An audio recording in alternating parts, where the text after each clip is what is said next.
அது ஒரு குளிர்காலம். காட்டுல ரொம்ப அதிகமா பனி பேஞ்சுக்கிட்டு இருந்துச்சு. இதனால எல்லா பறவைகளாலும் சீக்கிரமா எழுந்திருக்கவே முடியல. சோனா குருவியும் நல்லா தூங்கிட்டா. திடீர்னு எழுந்ததும் சோனா குருவி இப்படி சொன்னா. அச்சச்சோ, நல்லா தூங்கிட்டமே. நாம இந்த வாரத்திலேயே 4 நாள் லேட்டா போயிருக்கோம். புச்சி காக்கா ரொம்ப திட்டுவாங்களே, என்ன பண்றதுன்னு தெரியல. இப்படின்னு சொல்லிட்டு ரொம்ப அவசரமா புஷி காக்கா வீட்டுக்கு சோனா குருவி போனா. என்ன சோனா குருவி, இப்பதான் வீட்டுக்கு வரியா? வேலைக்கு வர லட்சணமா இது? எத்தனை மணி ஆகுது? நீ எப்போ வீட்டுக்கு வர? இப்படியே பண்ணிக்கிட்டு இருந்தனா உன்னைய வேலையை விட்டே நான் தூக்கிடுவேன். இல்லை புச்சிமா, அப்படி லைனை பண்ணிடாதீங்க. எனக்கு 2 குழந்தைங்க இருக்காங்க. இந்த வேலையை கொண்டு தான் நான் அவங்களுக்கு சாப்பாடெல்லாம் கொடுக்குறேன். இந்த வேலையும் இல்லைன்னா என்னோட குழந்தைங்களும் நானும் என்ன ஆகுறதுன்னு எங்களுக்கு தெரியலம்மா.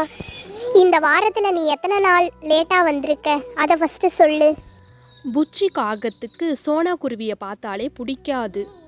எப்படியாவது சோனா குருவியை வேலையிலிருந்து நிறுத்தணும் அப்படின்னு எப்போவுமே யோசிச்சுட்டு இருப்பா. இதற்கான சமயத்தை எதிர்பார்த்துக்கிட்டே இருப்பா புச்சி காகம். புச்சியம்மா, நான் ஒரு 4 நாள் லேட்டாக வந்திருக்கம்மா.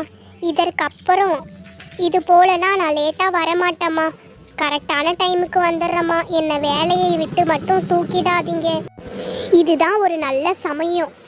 சோனா குருவியை இந்த வேலையை விட்டு நீக்கிடலாம். வீட்டுக்கும் வரமாட்டா. இதற்கப்புறம் அவளோட தொல்லையே நமக்கு இருக்காது. சோனா குருவி, நீ இதற்கப்புறம் இது போல் எப்பவும் நடந்துப்பன்னு எனக்கு நல்லாவே தெரியும். நீ இப்போ பொய் சொல்கிற. நீ இந்த வேலையை விட்டு நின்றுடு. நாங்கள் வேற ஒருத்தவங்களை வேலைக்கு வச்சுக்கிறோம். சோனா குருவிக்கு என்ன சொல்வதுன்னு தெரியாம அந்த இடத்த விட்டு வந்துட்டா. சோனா குருவிக்கு எங்கே போகிறதுன்னு தெரியாமல் ரொம்ப நேரம் யோசிச்சுட்டே இருந்தா. ரொம்பவும் மன கஷ்டத்தோட அவளோட வீட்டுக்கு போகிறா. நாம் இதுக்கப்புறம் என்ன பண்ண போகிறோம்? நம்மளோட குழந்தைய வச்சுக்கிட்டு எப்படி நாம் சமாளிப்போம் அப்படின்னு தெரியலையே அப்படின்னு யோசிச்சுட்டு அவளோட வீட்டுக்கு போகிறா. அம்மா வந்துட்டீங்களா? என்ன இன்னைக்கு சீக்கிரமாக வந்துட்டீங்க? இதே மாதிரி தினமும் சீக்கிரமாக வேலையிலிருந்து வந்துடுறீங்களாம்மா? சரிடா செல்ல குட்டிங்களா, உங்களுக்கு என்ன சாப்பிட வேணும்? நான் தோசை சமைச்சு எடுத்துட்டு வரட்டுமா? சோனா குருவி தன்னோட குழந்தைகளுக்காக தோசை செஞ்சு எடுத்துக்கிட்டு வந்தா. தோசையை சாப்பிட்ட 2 குழந்தைகளும், அம்மா தோசை ரொம்ப சூப்பராக இருக்குமா, இது போல் எங்களுக்கு எப்போதும் செஞ்சு கொடுங்க அப்படின்னு அவங்க 2 குழந்தைகளும் சோனா குருவிகிட்ட சொன்னாங்க. சோனா குருவிக்கு ஒரு யோசனை. நாம ஏன் ஒரு தோசை கடை ஒன்று ஓப்பன் பண்ணலாம்? நம்மளுடைய சொந்த தொழிலாகவும் இருக்கும். நாம் யாருக்கிட்டையும் போய் வேலை செய்ய தேவையில்லை. நம்மளுடைய குழந்தைங்க கூடயும் நாம் இருக்கலாம். வேலையும் செஞ்ச மாதிரி இருக்கும். அதிலிருந்து பணமும் நமக்கு அதிகமாக கிடைக்கும். மறுநாள் விடிஞ்சதும் சோனா குருவி தோசை கடை ஒன்று ஓப்பன் பண்ணா. அதற்கான பொருளை எல்லாம் நைட்டே ரெடி பண்ணி வச்சிட்டா. சோனா குருவி முட்டை தோசை, வெங்காய தோசை, பொடி தோசைன்னு வகை வகையாக செய்து ஹாட் பாக்ஸில் வச்சுருந்தா.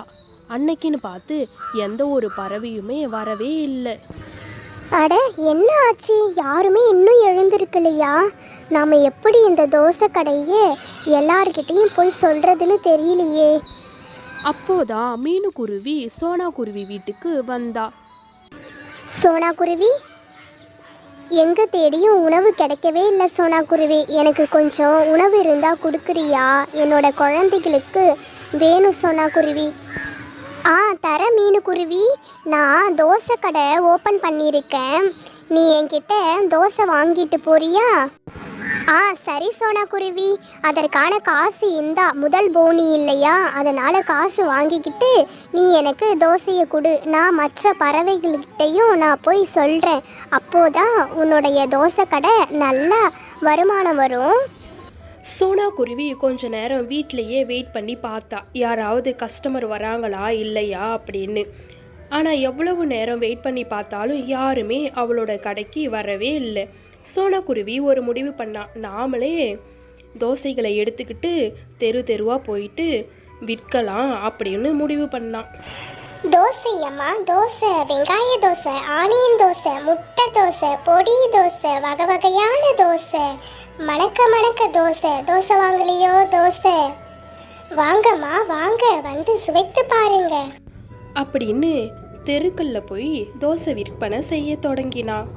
அவளுடைய சவுண்டை கேட்டு மற்ற எல்லா பறவைகளும் தோசையை சுவைத்து பார்த்தாங்க.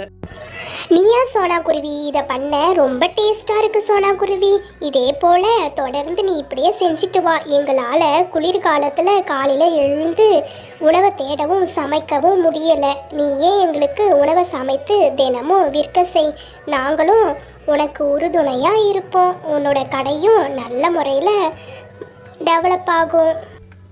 சோனா குருவிக்கு நிறைய கஸ்டமர் வர ஆரம்பிச்சாங்க. சோனா குருவியோட கடை நல்லா டெவலப் ஆச்சு. சோனா குருவிக்கு நிறைய வருமானமும் கிடைச்சிது. இதன் மூலியமா அவளுடைய குழந்தைக்கு கூடயும் அவள் ரொம்ப சந்தோஷமா வாழ்க்கையில வாழ்ந்தா. சோனா குருவியோட வாழ்க்கை முற்றிலும் மாறிடுச்சு. ரொம்ப பெரிய பணக்காரியா ஆயிட்டா. இந்த ஸ்டோரியிலேருந்து நாம் என்ன தெரிஞ்சுக்க போகிறோம்னா, யாரையும் எப்பொழுதும் ரொம்ப தாழ்த்தி நினைக்கக்கூடாது. யார் வேணாலும் எப்போ வேணாலும் முன்னேறுவாங்க. விடாமுயற்சி இருந்தால் யார் வேணாலும் எப்போ வேணாலும் வாழ்க்கையில் முன்னேற முடியும். ஹாய் மனிஷா. ஹாய். என்னுடைய இந்த வீடியோ பார்க்குற எல்லாருக்கும் ரொம்ப நன்றி. ஃப்ரெண்ட்ஸ், என்னுடைய வீடியோவை லைக் பண்ணுங்கள், ஷேர் பண்ணுங்கள், கண்டிப்பாக சப்ஸ்கிரைப் பண்ணுங்கள். Thank you friends.